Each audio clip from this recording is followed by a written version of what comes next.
What's up, Bodhisattvas? I just finished a very intense, shorter session or Zen Buddhist training period with the Rinzai Zen Master. I'm going to unpack that experience for you today. For those of you who have never done an intensive Zen retreat, it's kind of like an intervention for the ego. You have tricked your ego into going to a specific place, and suddenly there is a whole suite of people, peers, and spiritual practice leaders who are going to pummel the entity of the ego. And I mean, I gotta tell you, man, at one point my ego got me on speed dial, and it was like, dude, I don't think I'm gonna make this. This is really hard. And I was like, man, we've done this 1,000 times. Just keep your head low, little ego. Just keep your head down, say, hi, and pretend we're gonna get it through this. I'm gonna smuggle you out of here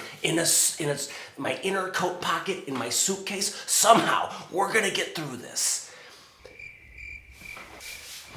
That was all just much funnier when I had it unrolling in a script in my head, on my bike, on the way here. Not so funny, but listen, I'm very, very tired. I'm sweating. It's very hot. We're getting ready to hit a heat wave in Vienna, and I'm just got back from this retreat, processing. I'm exhausted, so I'm going to make a long video because, as the saying goes, sorry for the long email. I didn't have time to write a short one. It takes... I'm not going to go into that. The point is, I'm going to do chapter headings, skip around if you want. It's getting sweaty. Been an intense few days. I'm going to give you the entire experience in the next 7.5 hours, which is how long this video is going to be. Let's freaking go. Okay, so I'm wearing this straw hat because A, someone told me I look good in this straw hat, and B, I got a freaking receding hairline and I don't want it all over the internet. Okay, here we go. I have not gone to one of these strict Zen retreats with a Zen Buddhist Roshi or a Zen master in a long time, and I was reminded why at this retreat, for a number of reasons, but I make these videos now, and I guess just subconsciously I found it good to be apart from a community while I do this, because it's like you're like an embedded reporter, and stuff happens during retreats, and I always want to talk about it, and then that means I'm implicating other people. And I don't use the word sacred much, and when I do, I don't use it lightly, but a practice space, geez Louise, it's hot, is a sacred space. It's not a space to have someone there who makes you self-conscious. That's like the worst thing that you want. It's a delicate, precious, safe space almost to do highly intense and difficult work, and I'm going to get into that. So it's just not appropriate, and I got in huge trouble in my previous community for writing about my experiences in that community, to the point where I had to make a choice in my own heart. Am I going to keep, and I knew what the answer was. I'm going to keep writing. I'm a creative person, and this is just who I am. So I can't do that here. So see you later, folks. Interestingly, one of my primary foes in this regard from my previous community came to this retreat. I have not seen this person for a very long time. We were romantically involved at one point. We have a very long, rich, and intense personal and professional, if you count being a monk a profession, it's not, history together. I mean, it is epic, and she confirmed for me how intense that personal history was. And our shared history. And I was very nervous and intense and angry about seeing this person. And the last time I had seen her, she was going up this staircase, and she was giving me orders, as she was wont to do. And I said, I won't see you when you come back from this trip. She was taking to China, a Zen Buddhist trip, because I'll be gone. I'm leaving. And we had had a lot of interactions. Before that, I had already said I'm going to be leaving the monastery. And she was ascending the staircase, and I gave her this dictate, this monologue, whatever. And And so then I haven't seen her in 8 years. 8 years. It's very intense. We had a very intense personal relationship. It even involved many different things I don't want to talk about here. That sort of thing. So, I was really anxious about seeing her. And I came up to this Zen retreat where it was happening. Man, beautiful space. You can see everything everywhere. It's at the top of a mountain, a sheer cliff that just goes straight off, right? And I was sitting there looking at this, they're building a new meditation hall and people were cleaning it, fixing it, and I was talking to somebody in one window and I'm looking up there and then she sticks her head out in the other window and we both just started crying, like at once. So there's a word in Japanese called anshin. I think it's anshin, which means warm feeling. So that's all that I felt for this person, and it seemed to be reciprocated. It was like bygones, baby. So that was I don't know, man. The turbocharged karma and knotty personal thorny issues that I was bringing into this retreat, the baggage, the history, there's power in that stuff. There's like packets of pure raw internal power sometimes that you bring into a retreat. Karmic things ripening. It's been 8 years. All this isn't that? I don't know. This is one of those things where somebody somewhere is going to say it's not true scientifically, but supposedly every 7 years, every cell in our body has completely changed over, become new, been reborn. So it's been that long since I've been to a retreat with Zen Master and since I've seen this person. So I was heading into this retreat with firepower. Poisonal firepower. Hi, I have an enemy when I make these videos, and that enemy is my future self. Future Jack. Future Jack is an impatient, insecure idiot. Not like the creative force that you see before you now. The future self that will be cutting probably this scene out of this video is very impatient and terrified of boring people. Well, so I'm going to just cut to the point now and skip a lot of ancillary stuff and get to the heart of what I'm processing right now from this retreat, and I think I might want to share with you. Here we go. Get my baldness covering cap, the cap of vanity, the straw cap of vanity. Okay, here's what I think. Well, I still have some post-retreat jubilation in my heart, the waves of energy from doing the retreat and then getting the hell out of the retreat are reverberating through me right now. So let's carry this into this video. Okay, here we go. So here's the deal. I think that what happens at a Zen Buddhist retreat is an incredibly particular, singular, unique experience, and it can be and is very, very profound. I talk about this a lot when I talk about retreats on this video channel, and I'm doing it again, but there's a reason I'm doing it, and there's a reason this is the case. Zen practice, as I've experienced it in the Rinzai tradition, is really, really, really hard, okay? It's really hard. I mean, you're up at 3:30, and suddenly you're in a hallway right close next to people that you don't know. Nobody's speaking, it's pure silence, but there's activity, there's movement. You're exhausted, so your boundaries are completely violated. People are violating your boundaries all the time. You're getting sort of yelled at and pushed along by certain officers who themselves are getting yelled at and pushed along by higher up officers who themselves are being held to account by the teacher of the retreat. So, Rinzai Zen is hierarchical, okay? I've had many conversations. I started this practice, I don't know, man.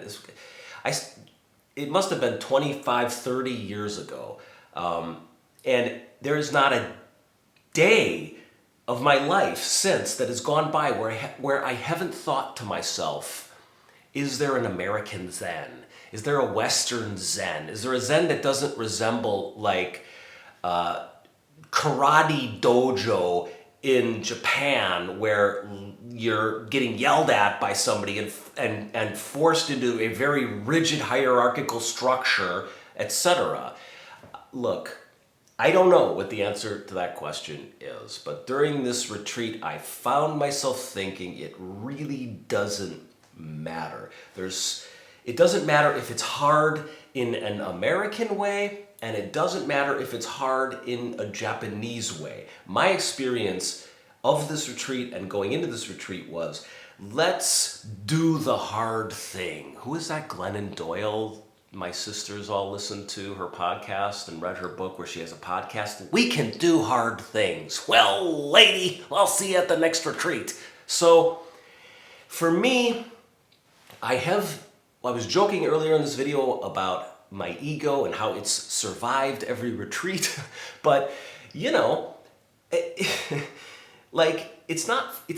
one goes into a certain kind of shock mode at a retreat like this. I mean, what I mean by hard is you have to hold your body in a certain way, very still. And you'd have to do this hour after hour after hour after hour after hour. And my lower back, it began to freeze up in a certain way where I knew that if I had to start shoveling now or something, just give out.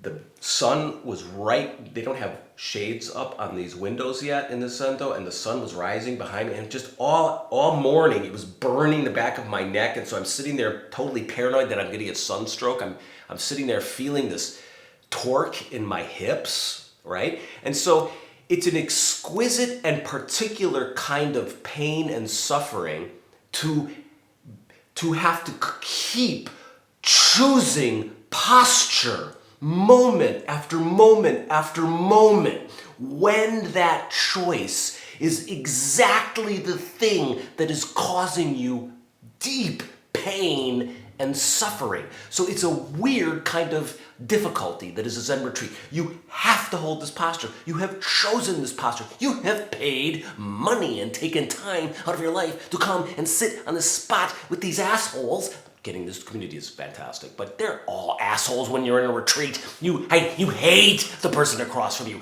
You hate their stupid, peaceful face and their perfect mudra and their full lotus while you're only in half lotus, right? So you're choosing over and second after second after second to stay in the completely still position that is causing you exquisite and horrible suffering.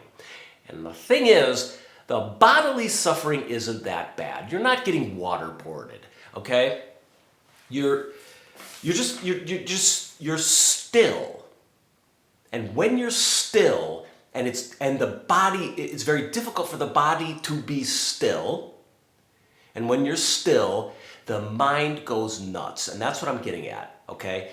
The mind goes berserker, okay? And for me, and normally I can get through a retreat. All those years when I was a young monk, I had a job to do. I had different officer positions. I was living at a monastery. It's just like time to make the donuts. You go, you show up at the Zendo, you do your job, right? But that's not my job anymore. That's another reason I've specifically decided not to do so much formal practice. I don't want it to be my job anymore. I want to do it. I want to do it on my own terms, and I want to do it right for once. There's not a monk that does Zen practice right in my experience. Maybe the Roshis, but that's about it. So I was sitting there on that cushion, and my mind was going crazy, crazy, crazy, crazy. And I let it. I didn't, sometimes you can conjure fantasies. You can follow a certain train of thought. You can choose certain safety valves to make the experience of meditation less horrific. But I didn't choose to do that this retreat. And at one point, the Roshi, the Zen master of this retreat, said something along the lines of, sit, do your zazen with no space for thought. No space for thought. No space for thinking. This is my first big insight at this retreat. It's just not about what you think and what you feel, okay? Oh, yeah, you know that. I know that. We all know that. We've all read the Alan Watts books. We all listen to his lectures on YouTube. We all sit and sit and sit, and we know it's not about what we think and what we feel. But the experience of suffering was so intense during this retreat, and I stayed with that intensity. I stayed with it. I held it. Like I didn't run away from it, because you can. You can run away from stuff inside your head. You can run to the other side of the universe because it's big in there. And you don't have to feel the suffering, but I didn't want to do that. And I began to understand what this particular Zen master was saying. No space for thinking or feeling. And what that means is you don't try to do it right or get to the point where there's no more suffering, where you're in charge of the boat and you're steering into clear, beautiful waters. There's this cornering of the ego, the thinking mind, which in a normal daily setting has a lot of freedom to roam and freedom to continue to sort of, you can continue to be deluded in this setting and egoic in this setting. But when you corner the thinking mind in a retreat by doing this posture, by continually having to do this posture, you feel how this thinking mind creates suffering. It creates separation between you and the world. Like you're figuring stuff out with your thinking. You're getting on top of the I. I'm getting on top of the world through my thinking, through my observations, through my insights, through my understanding. I'm controlling the picture, and then I'm trying to feel good, trying to feel at peace, trying to feel alive, invigorated, energized, right?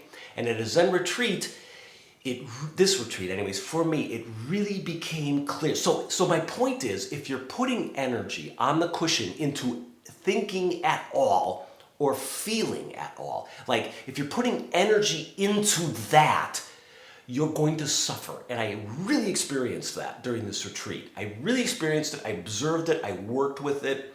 But when you're doing this sitting completely, and you can do it with your body completely, like this is how you sit. You sit like a f***ing Buddha. There's no space for thinking. And you're just pure zazen. And this teacher talks about you're like sitting with the entire cosmos. Like you have to get that big. You have to sit with the entire cosmos because the ego will find you everywhere and anywhere. If there's the tiniest crack, if there's a hairline thin fracture in the whole cosmos, the ego will get to it and it'll start thinking. It'll think, what do you think that you're going to have for lunch? Do you think you're going to have the pickles again? You know, or it will think, this could be great content. You got to capture this in your mind right now for YouTube. You've got to capture it. And then your mind is thinking, this is such bullshit. It's just strict, misogynistic monk bro practice. This is not for you. You know, and then there's another, and then you go through all the bad stuff. You go to hell. I hate this. I hate these people. I hate myself. I hate God. I hate this shit. And then, and the practice keeps shifting. Now you've got to get up and you've got to do walking meditation, walk in a circle like a prisoner in the courtyard. Then you've got to listen to the teacher for 3 hours as you yell in the good, beautiful teachings, you know, and you're passing out, falling asleep. The practice keeps shifting. And oftentimes when it shifts spaces to the outdoors of the dining hall, your mindset shifts. So after I go through hell, then I go into heaven. And heaven is as fucking ridiculous as hell. And that's one thing I realized in this retreat.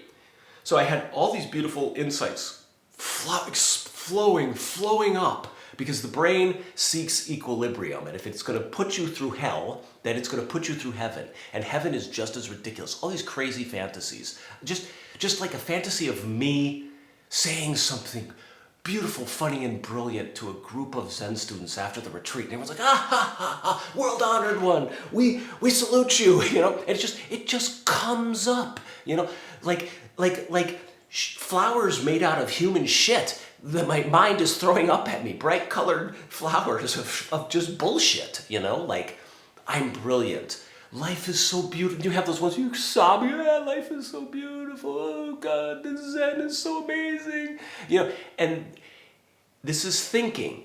And if you pay any attention to the rhythm of your mind during a retreat, as intense as that beautiful moment of self-indulgence is, the future hellish moment of self and other hatred is going to be just as intense. And on and on and on, the cycle goes of suffering. So it's really wonderful this time to see how angry I could get and how sappy my emotions could get, right? And then we get to so it's not about thought and it's just not about feeling. If you're feeling good, it doesn't matter. If you have a beautiful insight, it doesn't matter. It's just not about thinking and it's not about feeling. So these are important insights, okay? These are important insights for me anyways, because like the reason it has to be hard, a retreat, is because you have to see how much energy and power goes into suffering. How much you give to your suffering. How much you let it take from you. Your suffering. You know, and it's like a monastery is like boot camp. Like it's so hard because you have to go through an experience where you experience the essence of something in order to learn something.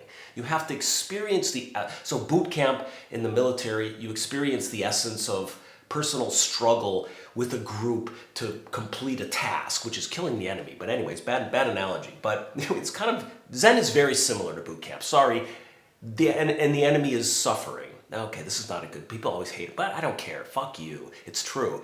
Zen is hard for a reason. And I realize in any event, I'm speaking particularly from my mood right now, my experience with this retreat, and I realize how much energy I put into suffering and how much I'm just giving energy and power to the part of me that perpetuates illusion and anger and greed and desire. And I notice that just because I catch myself, during the retreat, I could catch myself thinking. And the thinking was suffering. So there was no distinction. The thinking was suffering. It was suffering.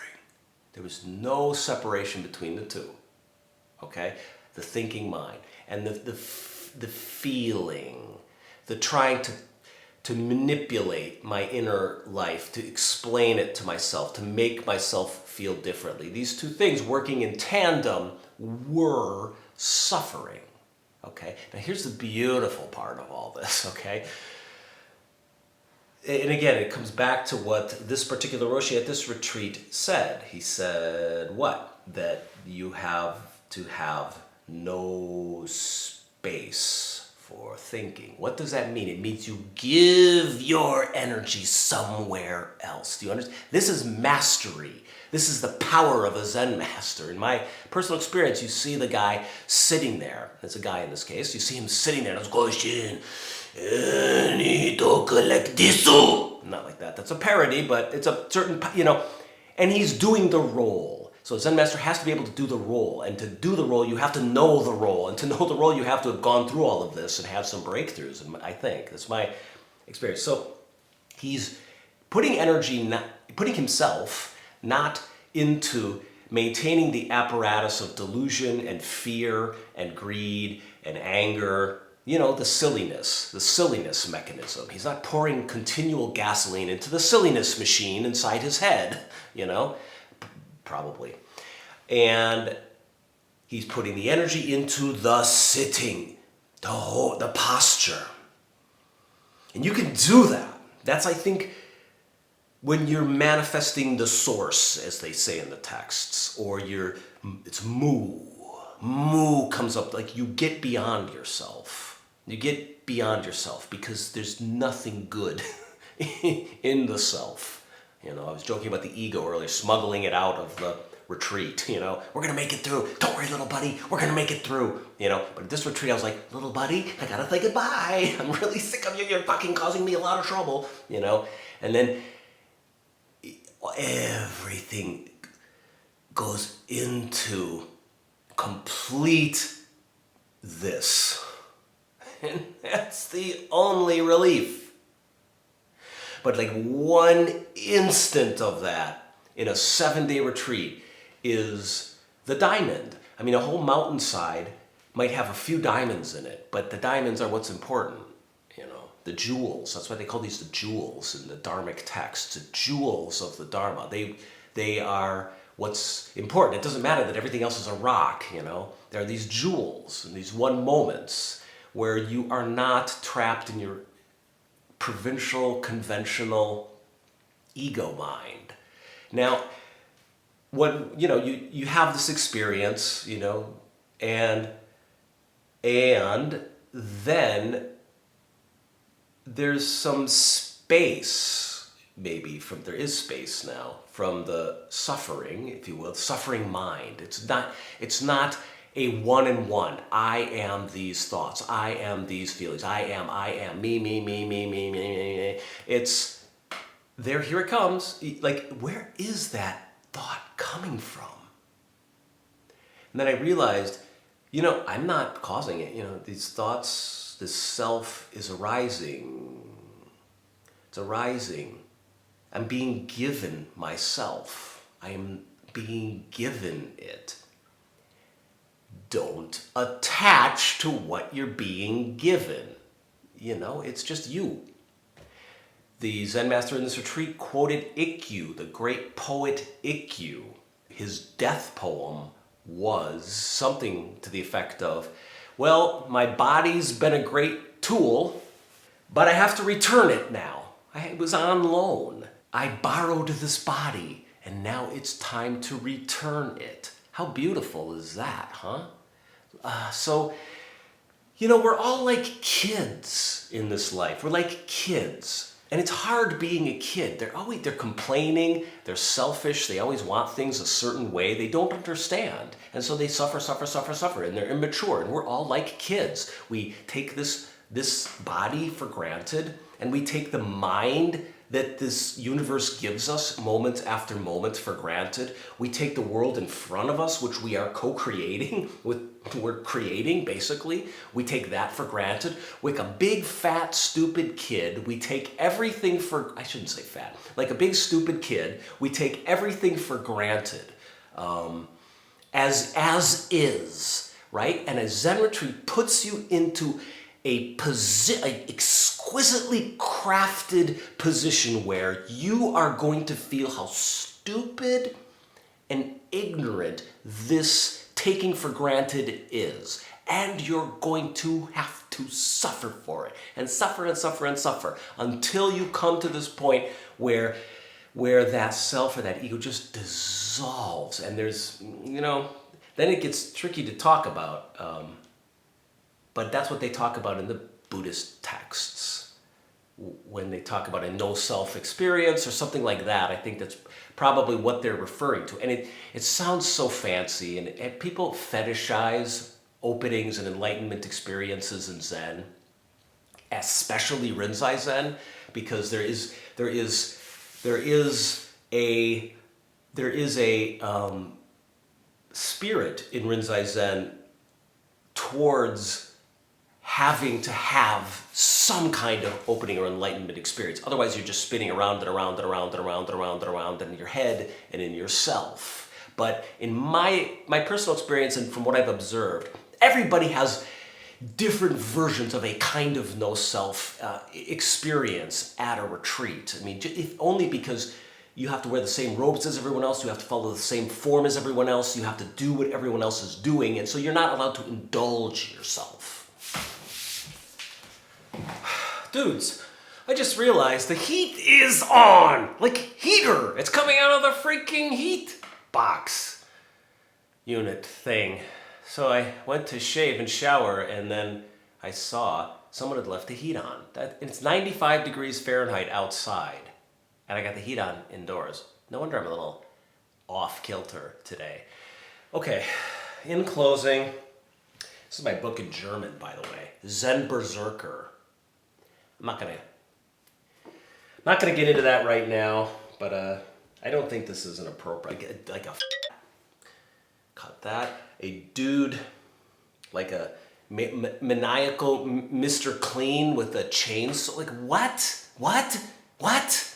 I mean, I'm honored and have been translated into German. I have been told it's not the best translation. So I just thought it's kind of funny. It's funny, no attachment. I mean, who cares? Did I do this book? You know, this Mr. Clean with a chainsaw? What does this have to do with? Listen, at the end of this retreat, there was a ceremony. And this ceremony involved some classical musicians. And I was like front row in these peacock robes that I had got when I became an Osho or a priest in my old community. I had to wear them again, and I wore them. They're big, heavy, expensive robes, and I was sitting in the front row doing my zazen, and to honor the opening of this mostly completed new meditation hall for this community, it's been, being built, there were some classical musicians playing, like a violinist and a celloist and an opera singer. I mean, it's really cool, really beautiful. And they sang some Beethoven, I believe, and Mozart. And they did some violining and some musicking. And I was sitting there. And I was listening to the music. And I started thinking about the music, like thinking about how I am listening to the music. This is always how it works for me. I always start reflecting on what I'm experiencing as I'm experiencing it. And then I'm no longer experiencing it. I'm going in a circle. I'm a little doggy chasing his thinking tail. Woof, woof, woof, woof, woof, woof, chasing my thinking tail. Sometimes I'm not fully engaged in what I'm doing because I'm sort of like half grabbing my thinking tail as it runs around, as I run around in the circle. I'm half paying attention, half thinking, That's usually what's happening.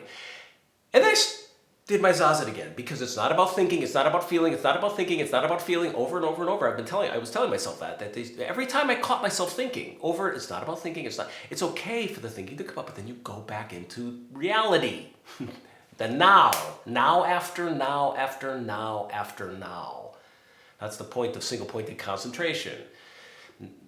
And my point is, I was listening to this music, and then I started thinking about how I was listening to this music. And there is a real beauty, a real beauty in the appreciation of something. But the point is not to overdo it. And I started to realize that, my self, if you want to call it that, it's coming up through me. Coming up through me. And when I start thinking about it, it's like putting music on top of music. It's playing music over music, And the part of me that wants to play music over music is a bad musician. The source, God, nature is a better musician. So don't play music on top of music. When you're suffering, you're caught up in something, you're thinking, that's playing music on top of music. It's like the poet Rumi said, something to the effect of, I'm a flute, and the wind of God blows through me. I just, let God blow you, like God blew Rumi. I think that's the point of this video, and I might make that the title, God blew Rumi. It's time to go. I'm blaspheming. It's time to go. If you'd like to support this channel, you can go here to patreon.com/shozanjackhobner. That's patreon.com/shozanjackhobner. Patreon.com/shozanjackhobner. I met one of my patrons at this retreat. Alex, if you're out there, good to meet you. It's kind of funny. Whenever I meet somebody who's a patron, it's like, I hope you don't think I'm like that fucking clown. Listen, thanks for your support. You can hit like and hit subscribe. That also helps this channel, and it's fun to play the lottery game of rising numbers. And you can also, if you'd like to support this channel with a one-time donation, you can go to the video description down below. There's a link to PayPal. Okay. I don't know if I will ever do another Zen retreat again. A little bit of Zen goes a long, long way. And the sooner you get what it's all about, the fewer retreats you have to do. So if you're not suffering at a retreat, you're probably giving yourself permission to do infinite retreats to the end of time, as though you're still growing. You're still growing. I'm still learning. I'm still a student. Well, you're 62 years old. Maybe it's time to get it. Maybe it's easier to be a permanent Zen student than to actually get it and not have to do so many retreats anymore. So that's the spirit I tried to bring to this. I didn't try to bring it. It's just I don't like Zen. I don't like it. I don't like it. I don't like it. It's not fun. I don't like how I am in the retreats. I don't like the other people. I don't like the teacher worship. Oh my God, the teacher smiled in a certain way. He's so full of the Dharma. He mooed with his lip. You know, fuck you. Fuck it all. I hate it. If you don't hate Zen, you're not doing it right, in my opinion. Ciao.